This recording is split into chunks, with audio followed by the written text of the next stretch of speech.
नमस्कार, Shobhakant Mishra YouTube channel पर आपका स्वागत है। आज हम आप सबों के बीच वट सावित्री कथा को लेकर उपस्थित हैं। वट सावित्री की कथा को लेकर उपस्थित हैं। वट सावित्री का पूजन हिंदू धर्म की महिलाएं बड़ी श्रद्धा और आस्था के साथ इस व्रत को करती हैं।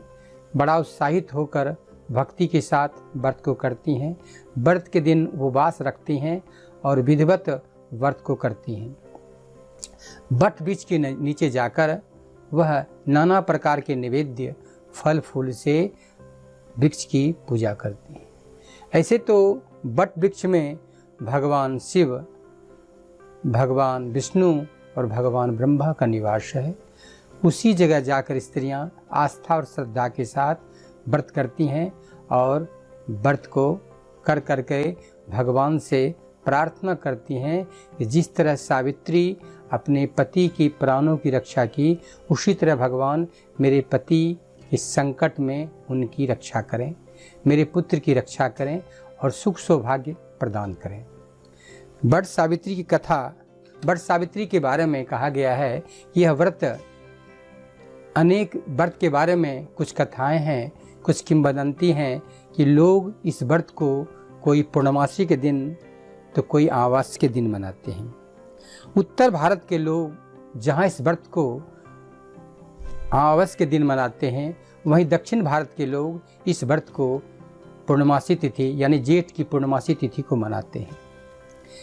इस व्रत में सावित्री सत्यवान की कथा है जो इस प्रकार है। सावित्री सत्यवान, सावित्री राजा अश्वपति की पुत्री हैं। अश्वपति प्रजावत्सल हैं, धर्म परायण हैं, धर्म मार्ग पर चलने वाले हैं। प्रजा उनकी काफ़ी सम्मान करती थी। प्रजा को वह पुत्र के समान स्नेह और प्यार करते थे। एक बहुत समय बीत जाने के बाद भी जब उन्हें कोई संतान की प्राप्ति नहीं हुई, निसंतान राजा को बड़ा चिंता हुआ। वह गुरु के पास जाकर, ऋषि मुनियों के पास जाकर इसके बारे में कहा। ऋषि मुनियों ने, गुरुओं ने उनके बारे में विचार किया। फिर उन्हें यज्ञ करने की, पूजा करने की सलाह दी। यज्ञ किया। यज्ञ के द्वारा भगवान जब प्रसन्न हो गए, हविष्य के द्वारा उन्हें आशीर्वाद प्राप्त हुई और फिर राजा को पुत्र तो नहीं लेकिन एक पुत्री की प्राप्ति हुई, जो पुत्री देखने में ही देव कन्या के समान थी। उसके शील, गुण, आचरण, सुंदरता को देखकर सभी लोग कहते थे कि यह कोई सामान्य लड़की नहीं, सामान्य बालिका नहीं, बल्कि यह देव कन्या है। जो जो सावित्री पिता के घर वृद्धि को प्राप्त होने लगी कि पिताजी ने अपने गुरु पुरोहित को बुलाकर उसका नामांकन संस्कार करवाया और उसका नाम सावित्री रखा गया। सावित्री नाम के अनुरूप ही सुंदर, गुणवती, शीलवती और मधुर भाषणी थी। जो जो वो बढ़ती गई, उनके रूप, गुण, सुंदरता को देखकर राजा को सोचना पड़ा। राजा को चिंता हो गया कि इस प्रकार अपनी कन्या का विवाह मैं किसके साथ कराऊंगा, किस योग्य वर से, किस योग्य राजकुमार से इसकी शादी कराऊंगा। इस चिंता में राजा चिंतित रहने लगे। समयानुसार सावित्री वृद्धि को प्राप्त होने लगी, बढ़ने लगी। जब वह विवाह के योग्य हो गई तो पिता उसको समझाते हुए कहने लगे कि बेटी, मैं तुम्हारे योग्य वर खोजने में, वर को तलाश करने में अपने आप को असमर्थ पा रहा हूँ। मैं किस तरह तुम्हारी योग्य वर को तलाशूं, इसलिए मैं बेटी तुमको आज्ञा देता हूँ। मैं तुम्हें कहता हूँ कि तुम अपने इच्छा अनुसार अपने योग्य वर को तलाश लो। फिर तो पुत्री जंगल जाकर वह अपने वर को तलाशने के लिए निकल गई। श्रोताओं, इधर राजा दुमतसेन जो कि प्रजावत्सल था, प्रजा उनकी काफ़ी सम्मान करती थी। फिर वह राजा को छल से उनके पड़ोसी राज्य ने उसके राज्य को हड़प लिया। फिर तो राजा चिंताकुल हो गया। चिंता के कारण राजा दुमतसेन का दृष्टि भी छिन गया, उनकी पत्नी की भी दृष्टि छिन गया। फिर वह अपना जीवन बिताने के लिए अपने पुत्र जो सत्यवान था, सत्यवान जिनका नाम था, जो सत्यवानशील स्वभाव से सत्य वचन बोलने वाला, सत्कर्म करने वाला, सत्पथ पर चलने वाला, अपना माता पिता का परम भक्त, अपने माता पिता को लेकर जंगल में जाकर एक कुटिया बनाकर वहीं अपना गुजर करने लगा। सत्यवान अपने पिता के हवन के लिए, पूजन के लिए जंगल से लकड़ियां लाता था, समिधा लाता था, फल फूल लाता था और उसी से उनके पिताजी हवन पूजन करते थे और वही फल फूल को ग्रहण कर करके अपना वो जीवन बिताते थे।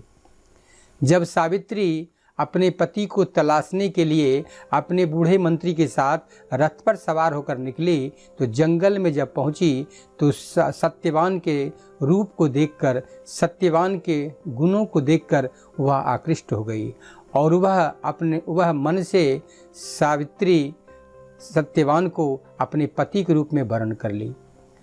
श्रोताओ, इस प्रकार पति के रूप में वर्ण कर करके जब वह घर लौटी और घर लौट करके अपने पिता को यह शुभ समाचार सुनाई, पिताजी शुभ समाचार को सुन करके काफ़ी खुश हुए।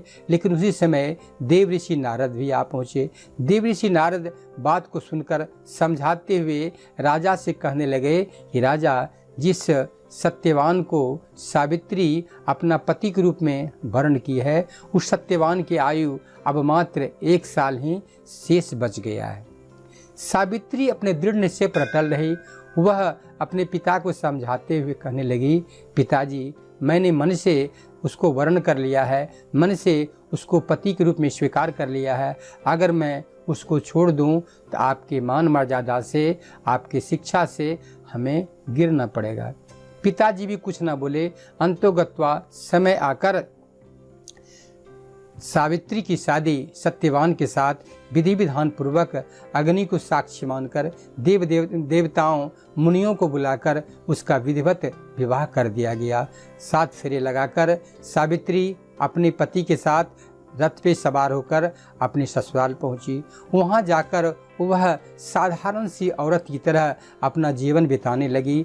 वह दिन रात सास ससुर की सेवा करती थी, अपनी पति की सेवा करती थी और हमेशा अपने कर्म के द्वारा, व्यवहार के द्वारा, वाणी के द्वारा, कार्यकलाप के द्वारा आपने सास ससुर को और पति को प्रसन्न कर रखने लगी। लेकिन यह बात उसे हमेशा खटकते रहता था कि साल पुरने पर मेरे पति की मृत्यु हो सकती है, मेरे पति की मृत्यु हो जाएगी, यह सोचकर वह चिंतित भी रहती थी। श्रोताओं, समय आने पर समय बीतता गया और जब उनके पति की मृत्यु का समय आया तो वह सत्यवान अपने जंगल में लकड़ी काटने के लिए वह जाने वाला था। लेकिन सावित्री भी उसके साथ जंगल जाने की तैयार हो गई। यूँ तो सत्यवान उसे काफ़ी मना किया, लेकिन सावित्री अपने पति के साथ जाने को जिद मचा दी। अंत में सावित्री और सत्यवान दोनों जंगल पहुँचे। जंगल जाकर अपने पिता की समिधा के लिए लकड़ी, हवन के लिए लकड़ी और कुछ फल इकट्ठा किया। फिर वह उतरकर घर जाने वाला ही था कि उसका सर चकराने लगा। वह सावित्री से सत्यवान तब कहा कि सावित्री, हमारी इच्छा है, मेरा सर चकरा रहा है, सर में जोड़ों की दर्द हो रहा है, हमारी इच्छा है कि मैं अपना सिर तुम्हारे गोद में रखकर थोड़ा विश्राम कर लूं, जिससे थोड़ा आराम मिले। सावित्री उसके सर को रखकर अपने गोद में उसके सर को सहलाने लगी। तत्क्षण यमराज आए और उनके प्राण को हरकर चलने लगे। अपने पति को मृत समझकर, अपने पति को मरा हुआ देखकर सावित्री यमराज के साथ चलना प्रारंभ कर दी। यमराज आगे और सावित्री पीछे, दोनों चलने लगे। कुछ दूर जाकर यमराज को आभास हुआ कि कोई मेरा पीछे कर रहा है। वह मुड़कर देखा तो सावित्री उसके पीछे पीछे आ रही है। सावित्री को देखकर वह समझाते हुए कहने लगा कि बेटी, तुम तो सब कुछ जानती हो, तुम तो सब कुछ समझती हो, तुम पतिव्रता हो, तुम्हारी पति की आयु समाप्त हो चुकी है, इसलिए बेटी इनकी मृत्यु हो गई है। अब इनके प्राणों को लेकर मैं जा रहा हूँ।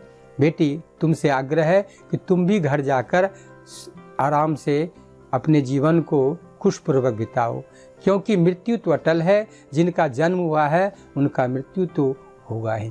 सावित्री उनकी बात को सुनकर फिर भी आगे बढ़ते रही। यमराज समझाते हुए कहने लगे कि बेटी, ऐसा करो, तुम एक वरदान मांग लो और फिर अपने घर वापस चले जाओ। यमराज के इस तरह कहने पर सावित्री बोली कि हे यमराज, यदि आप वरदान देना चाहते हैं तो हमें वरदान दें, मेरे ससुर का खोया हुआ राज्य उन्हें प्राप्त हो जाए। यमराज तथास्तु कहे। फिर तथास्तु कहकर यमराज आगे बढ़े, लेकिन सावित्री फिर भी उनका पीछा करती रही। फिर जब यमराज पीछे मुड़कर देखा, सावित्री को देखकर अचंभित हो गया और फिर समझाते हुए कहने लगा कि बेटी, मैं तुम्हें बार बार कह रहा हूँ, सशरीर कोई यमपुरी नहीं जा सकता है। तुम शीघ्र घर लौट जाओ, तुम शरीर के साथ जमपुरी नहीं जा सकती है। बेटी, एक वरदान और तुम मांग लो और अपने घर को वापस आ जाओ। सावित्री बोली, यमराज, यदि आप प्रसन्न हैं तो हमें वरदान दें कि मेरे सास ससुर का खोया हुआ दृष्टि उन्हें पुनः प्राप्त हो जाए। सावित्री के इस प्रकार बात को सुनकर यमराज तथास्तु कहे।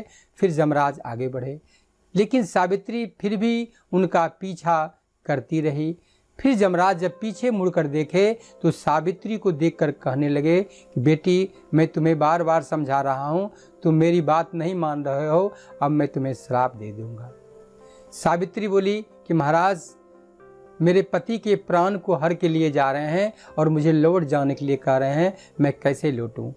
यमराज बोले बेटी, ऐसा करो, एक वरदान तुम और मांग लो और मेरी बात मानो, अपने घर चली जाओ। अगर तुम नहीं जाओगी तो मैं तुम्हें श्राप दे दूंगा। सावित्री बोली कि यमराज, यदि आप मुझ पर प्रसन्न हैं, वरदान देना चाहते हैं, तो आप हमें वरदान दें कि मैं 100 पुत्रों की माँ बन जाऊं। यमराज तथास्तु कहकर आगे बढ़े, लेकिन सावित्री फिर भी उनका पीछा करती रही। यमराज जब पीछे मुड़कर देखे, सावित्री को देखकर वह डांटते हुए, झुंझलाते हुए कहने लगे कि बेटी, मैं तुम्हें बार बार कह रहा हूँ, लेकिन तुम हमारी आज्ञा को ना मानकर मेरा पीछा कर रही हो। तुम शीघ्र लौट जाओ, नहीं तो मैं तुम्हें श्राप दे दूँगा। सावित्री बोली, महाराज, यह श्राप कैसा? आपने मुझे 100 पुत्रों की माँ बनने का आशीर्वाद देकर, वरदान देकर मेरे पति के प्राण को हर कर लिए जा रहे हैं, तो मैं कैसे 100 पुत्रों की माँ बनूंगी। यमराज वचन से बंधे हुए वरदान देकर बंध गए और फिर वह सत्यवान के प्राण को वापिस कर दिए।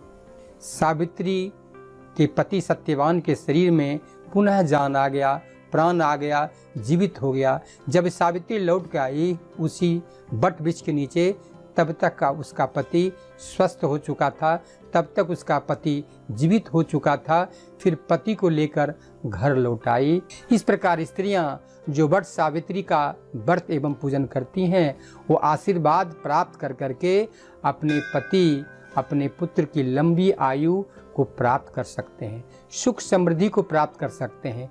व्रत के दिन व्रती व्रत कर कर जब लौटे तो घर आकर अपने ससुर और अपने सास का भी विधिवत पूजन करें, उनके चरण को पखार कर चरणामृत का पान करें, वस्त्र देकर, मिठाई एवं फल देकर उनका पूजन करें।